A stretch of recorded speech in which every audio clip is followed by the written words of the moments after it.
안녕하세요. 디자인원입니다. 이번 프로젝트는 대전 관저동에 위치한 바베큐 전문점이고요. 규모는 약 20평대고 공사 금액은 4천만 원대로 종료된 프로젝트입니다. 이 오프셋 하우스라는 바베큐 전문점은 점심에는 바베큐를 활용한 샌드위치류를 판매를 하고 있고요. 저녁에는 바베큐 플래터를 판매를 하는 공간입니다. 외부 마감재에 대해서 설명 한번 드리겠습니다. 기존 프레임을 그대로 사용을 했고요. 기존 프레임에 합판 시공을 해서 스테인 마감을 한 부분이고요. 그리고 이 도어 같은 경우에는 원래 기존에는 강화도어였는데 위아래에 합판 시공을 하고 강화도어의 유리면에도 합판 시공을 해서 스테인 마감을 했고요. 이쪽 부분 같은 경우에는 합판 쫄대 작업으로 포인트를 줬고 실제 소가죽을 활용해서 로고 각인을 해가지고 표현을 해봤습니다. 그리고 간판 같은 경우에는 테두리에 스텐을 두르고 나머지는 검정색으로 색상을 정했고요. 그리고 글씨 색은 노란색으로 포인트를 줘서 밤에는 발광을 할 수 있는 심플한 간판으로 제작을 진행을 했습니다. 그리고 또 하나의 디테일을 한번 설명 한번 드리겠습니다. 여기 바닥 같은 경우에는 도장 작업을 진행을 했고요. 톤은 이 도어 색상, 합판 마감이 된 색상으로 똑같이 도장을 진행을 했고, 바깥쪽에 오프셋 하우스라고 로고 각인을 진행했고, 문을 딱 열었을 때 안쪽에도 마찬가지로 오프셋 하우스라고 로고 각인을 진행했습니다. 내부 공간은 이렇습니다. 전체적으로 컨셉은 저 바베큐를 구울 수 있는 스웨그가 돋보일 수 있고, 거기서 구워져 나오는 바베큐, 그리고 그 바베큐를 손질하는 이 사장님의 모습이 더욱 잘 보일 수 있도록 컨셉을 잡았고요. 전체적으로 앤틱에 가까운 톤으로 마감을 결정을 했고, 그래서 이런 식으로 완전히 우드우드한 톤으로 마감을 진행했습니다. 구조적인 부분은 원래 이 가벽에 판넬로 천장까지 가벽이 세워져 있었고, 그리고 저쪽 뒤에 공간이 주방인데 주방으로 통할 수 있는 문이 하나가 있었어요. 근데 그 문의 위치를 이동을 할 수 없는 상황이었다 보니까 그 문 때문에 저 전체적인 설비 구조적인 부분을 다 조정을 해야 됐었던 상황이었거든요.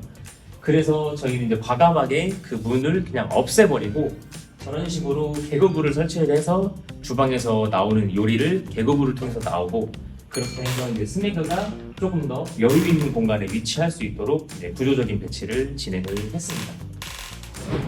여기 같은 경우에는 가벽 시공을 해서 저쪽 끝라인이랑 동일선상에 맞춰서 깔끔하게 떨어지게끔 제작을 진행을 했고요. 마찬가지로 전체적으로 다 합판 시공의 스테인 마감이라고 생각을 해주시면 됩니다. 그리고 이 도어 같은 경우에는 저희가 합판으로 제작을 진행을 했고, 이렇게 쫄대 시공을 진행을 해서 디자인을 잡았고요. 여기도 마찬가지로 아까 밖에 있었던 똑같은 소가죽을 활용해서 부착을 했고, 오프셋 하우스라고 각인을 진행을 했습니다. 그리고 이 도어의 핵심은 이 자유경첩을 시공한 건데요. 이 자유경첩은 문이 이렇게 바깥으로도 밀고 이런 식으로도 안으로 열릴 수 있도록 하는 도어인데요. 이거 같은 경우에 장점을 제가 한번 보여드리겠습니다. 이렇게 음식을 가지고 사장님이 이렇게 몸으로 밀면서 이렇게 편하게 나오셔서 서빙을 할 수 있게끔 되는 역할을 해주는 자유경첩입니다. 그리고 이 마감 같은 경우에는 합판으로 쫄대 시공을 다 진행을 했고요. 이런 몰딩 디자인 같은 경우도 저희가 옵스팀이랑 상의를 해가지고 이렇게 아주 이쁜 디자인으로 만들어 봤습니다. 그리고 이 창문 같은 경우에도 합판으로 제작을 진행했고요. 유리를 띄웠고 이런 식으로 쇼바를 시공을 해서 항상 창문이 열려 있는 느낌으로 제작을 진행을 했고요. 그리고 저쪽 뒤에 보이시는 파벽돌로 시공을 한 건데, 저 파벽돌도 마찬가지로 앤틱한 느낌을 좀 더 연출하고자 도벽돌로 시공을 했어요. 그래서 저런 식으로 좀 앤틱한 느낌을 연출을 진행을 했고요. 그리고 이런 소품, 그리고 옷 행거 이런 것도 저희가 다 앤틱한 빈티지 제품으로 다 셀렉을 해서 사장님께 구매를 했으면 좋겠다라고 말씀을 드린 제품들입니다. 그리고 이 조명 같은 경우에는 이제 레이스웨이만 시공을 진행을 해서 가운데 열에는 무광 골드 조명을 3개를 시공을 했고요. 그리고 좌우측에는 살짝 광이 있는 블랙 조명으로 이제 시공을 진행을 했습니다. 그리고 이 바닥 같은 경우에는 실제 고제고요. 가격이 굉장히 이제 비싼 마감재인데 그랬을 때 아주 빈티지한 느낌을 연출할 수 있고 이렇게 밟았을 때 또 삐걱삐걱거리는 어떤 이런 굉장히 좀 빈티지한 느낌을 좀 연출을 할 수 있고요. 이 고제 바닥을 시공을 할 때 좀 유의할 점은 아무래도 고제다 보니까 이 합판의 이 고제 하나하나가 사이즈가 다 달라요.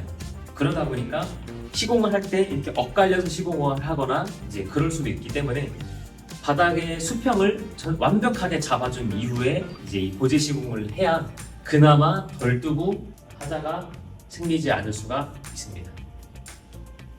그리고 아까 설명드렸듯이 이제 고파벽돌로 시공을 진행했고요. 그리고 이 스위치 같은 경우에도 이제 스텐으로 포인트를 주어봤고요. 그리고 여기 장 같은 경우에도 저희가 합판으로 다 제작을 진행을 해드렸고 이 개구부 같은 경우에도 너무 훤히 보이는 것보다는 이런 식으로 패브릭 시공을 해서 이렇게 로고 각인을 진행을 해봤습니다. 이 작업대 같은 경우에는 이제 높이가 굉장히 높은데요. 그 이유는 이 공간을 사용하시는 사장님이 이제 키가 좀 크신 편이세요. 그렇다 보니까 작업대가 낮을 경우에는 계속 허리를 숙여서 이제 작업을 해야 되다 보니까 이제 그 사장님 편의에 맞춰서 이 작업대를 이렇게 높게 올려서 이제 편하게 손질을 하실 수 있게끔 작업대를 이렇게 높여봤습니다. 실장님, 이 도어는 처음 보는데 따로 구매하는 곳이 있나요? 아니요. 이거는 구매하는 곳은 없고 저희가 제작을 한 합판 도어라고 보시면 되고 이런 쫄대에 대한 어떤 디자인, 뭐 간격 뭐 이런 것도 다 저희가 디자인해서 직접 제작을 한 도어입니다. 실장님, 그리고 이 도어는 조금 특이한 게 손잡이가 지금 안 보이는데 네. 손잡이가 별도로 없어도 될까요? 손잡이 같은 경우에는 사실 저는 좀 고정관념이라고 생각을 하고요. 손잡이가 있을 때와 없을 때의 장단점은 뭐 존재하는 것 같고 이제 이런 경우 같은 경우에는 저희가 이제 자유경첩을 시공을 했기 때문에 손잡이가 뭐 있으면 이제 무언가를 들고 갈 때 얘를 한 손을 들고 뭐 이렇게 해야 되니까 너무 이제 불편한 감도 있고 그리고 이 도어 자체가 그렇게 무겁지가 않아요. 그래서 이제 오히려 손잡이가 없을 때보다 더 편하게 이제 활용하실 수 있게끔 작업을 진행을 했습니다. 실장님, 이 포스터 안에 있는 토끼는 뭔가요? 이건 토끼가 아니고요. 캥거루입니다. 이 오프셋 하우스의 로고 캥거루입니다. 캥거루. 실장님, 이거 테이블하고 의자는 좀 비싸 보이는데 가격대가 어느 정도 될까요? 이거는 빈티지 제품이긴 한데 그렇게 고가는 아니고요. 이 테이블 같은 경우에는 뭐 한 10몇만 원, 10만 후반대 정도고 이 의자 같은 경우에는 10만 원 초중반대 정도 되고 이것도 10만 원 초중반대, 이것도 10만 원 후반대 정도예요. 저희가 이런 빈티지 가구 파는 업체랑 좀 컨택을 하고 있어서 조금 저렴한 가격에 받으신 거긴 하지만 그렇게까지 비싸지는 않습니다. 실장님, 이거 되게 특이하게 생긴 간판인데 어디서 구매할 수 있나요? 요거는 저희가 따로 구매한 게 아니고 저희랑 같이 작업하는 목수팀한테 자재 갖다가 남은 자재들 갖다가 좀 아무거나 좀 만들어 주세요 했더니 이렇게 아주 이쁘게 만들어 주셨습니다.